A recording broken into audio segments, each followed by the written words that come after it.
మాట్లాడతాను సార్. చెప్పండి sir. Sir ఏంటి సార్ 2029లో మీరు అధికారంలోకి వచ్చిన వెంటనే ఇప్పుడు చనిపోయిన వాళ్ళందరికీ భారీ నష్టపరిహారాలు చెల్లిస్తాము, మీరేం కంగారు పడకండి అని చెప్పి జగన్మోహన్ రెడ్డి గారు విశాఖ వేదికగా బాధితుల గురించి మాట్లాడిన అంశాలు.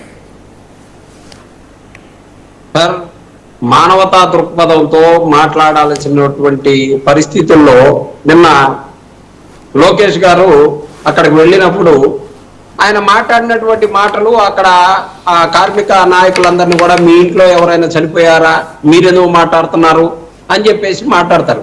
అంటే ఆంధ్రప్రదేశ్లో ఏ సమస్య వచ్చినా వీళ్ళింటో చనిపోయినట్టుగా భావించో, లేకపోతే వీళ్ళింటో జరిగినట్టుగా భావించో మిగతా పవన్ కళ్యాణ్ గారు వీళ్ళకి సపోర్ట్ చేస్తారా? అలా ఉండదు కదా. ఎవరికి ఏ కష్టం వచ్చినా నాయకులుగా ప్రతి పార్టీ కూడా స్పందించి వారికి న్యాయం చేసేటట్టుగా చేయటం. అలాగే జగన్మోహన్ రెడ్డి గారు గతంలో జరిగినటువంటి ఆ కెమికల్ ఫ్యాక్టరీలో జరిగినటువంటి దానికి సంబంధించి వెంటనే స్పందించి ఒక్కొక్క కుటుంబానికి ఆ మనిషికి ₹1 కోటి వచ్చేటట్టు చేసినటువంటి పరిస్థితి. ఈరోజు ఆంధ్రప్రదేశ్కు దాదాపు చంద్రబాబు నాయుడు గారు ఈ 2 సంవత్సరాలు ఎక్కిన తర్వాత 3 లక్షల కోట్ల అప్పు చేశారు సార్.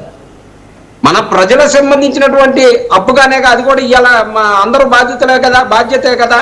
అలాగే ఈరోజు జరిగినటువంటి వాళ్ళ 9 మందికి జగన్మోహన్ రెడ్డి గారు ఇచ్చినటువంటి విధంగానే ₹9 కోట్ల ఆ కుటుంబాలకి, ఒక 5గురు గాయపడినటువంటి వాళ్ళకి ఆ రేషియోలో ఏదో ఇచ్చి ఆ కుటుంబాలను ఆదుకొని ఆ కుటుంబాలకి ప్రభుత్వం అండగా ఉందన్న ధైర్యాన్ని కల్పించాల్సినటువంటి పరిస్థితుల్లో నిన్న పవన్ కళ్యాణ్ గారు, లోకేష్ గారు పోయి, పవన్ కళ్యాణ్ గారేమో ఆ సబ్జెక్ట్ అంతా డైవర్ట్ చేయడానికి కావాల్సినటువంటి సబ్జెక్ట్ ఆడ మాట్లాడటం, అంతవరకు ఆయన జగన్మోహన్ రెడ్డి గారు స్టీల్ ప్లాంట్ అడ్డుకున్నాడంట.